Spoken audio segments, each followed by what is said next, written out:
রাজনৈতিক চাপের পাশাপাশি নতুন করে আইনি ঝুঁকির মুখে পড়েছেন সাবেক শীর্ষ সংক্রামক রোগ বিশেষজ্ঞ ডক্টর অ্যান্থনি ফাউচি। কোভিড মহামারীর উৎস নিয়ে সেনেটের সাম্প্রতিক শুনানিতে পঞ্চম সংশোধনীর অধিকার প্রয়োগ করে শতাধিক প্রশ্নের উত্তর দিতে অস্বীকৃতি জানানোর পর তাকে কংগ্রেস অবমাননার দায়ে অভিযুক্ত করার উদ্যোগ নিয়েছেন রিপাবলিকানরা। সেনেট হোমল্যান্ড সিকিউরিটি কমিটির চেয়ারম্যান রান্ড পল জানিয়েছেন, এ বিষয়ে কমিটিতে ভোট হবে। প্রস্তাবটি শেষ পর্যন্ত পূর্ণ সেনেটের অনুমোদন পেলে বিষয়টি জাস্টিস ডিপার্টমেন্টে পাঠানো হতে পারে। কোভিড-19 মহামারীর সময় সাবেক প্রেসিডেন্ট জো বাইডেনের চিফ মেডিকেল অ্যাডভাইজারের দায়িত্বে থাকা অবস্থায় নানা সিদ্ধান্তকে কেন্দ্র করে আগে থেকেই ডক্টর অ্যান্থনি ফাউচির সমালোচনা করে আসছিলেন রিপাবলিকানরা। সম্প্রতি ব্যক্তিগত ডায়েরি ফাঁস হওয়ার পর আরও বিপাকে পড়েন national institute of allergy and infectious ডিজিজেসের সাবেক এই ডিরেক্টর। তবে এবার কংগ্রেসের শুনানিতে 111 বার সংবিধানের পঞ্চম সংশোধনী প্রয়োগের পর বড় ধরনের আইনি ও রাজনৈতিক চাপের মুখে পড়েছেন 85 বছর বয়সী এই চিকিৎসক।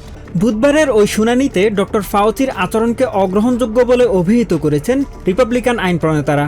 এই ঘটনায় তারা ফাউচিকে কংগ্রেস অবমাননার দায়ে অভিযুক্ত করার জন্য একটি ভোটের প্রস্তাব এগিয়ে নিচ্ছেন। তবে এই প্রক্রিয়া দীর্ঘমেয়াদী হওয়ায় বিষয়টি নিয়ে সরাসরি জাস্টিস ডিপার্টমেন্টে একটি ফৌজদারি রেফারেল পাঠানোর পরিকল্পনা করছেন সেনেট হোমল্যান্ড সিকিউরিটি কমিটির চেয়ার রান্ড পল।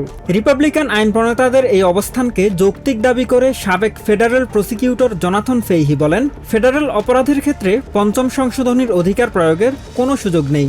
এদিকে রবিবার ফক্স নিউজকে দেয়া সাক্ষাৎকারে রিপাবলিকান সেনেটর রজার মার্শাল অভিযোগ করেন, ফাউচির ব্যক্তিগত ডায়েরির লেখা এবং জনসমক্ষে বলা কথার মাঝে ব্যাপক অমিল রয়েছে। ফাউচির বিরুদ্ধে ওঠা অভিযোগগুলোর সুষ্ঠু তদন্তের জন্য রাজনৈতিক প্রভাবমুক্ত একটি বিশেষ কাউন্সিল গঠনের আহ্বান জানান তিনি। করোনা ভাইরাস নিয়ে ফাউচির বিরুদ্ধে তথ্য গোপনের অভিযোগ তুলে তাকে খলনায়ক হিসেবে আখ্যায়িত করেন আরেক রিপাবলিকান সেনেটর রিক স্কট। সাবেক CDC director doctor Robert Redfield অভিযোগ করেন, ফাউচির আচরণের কারণে জনস্বাস্থ্য প্রতিষ্ঠানগুলোর প্রতি মানুষের আস্থা কমে যাওয়ার আশঙ্কা তৈরি হয়েছে।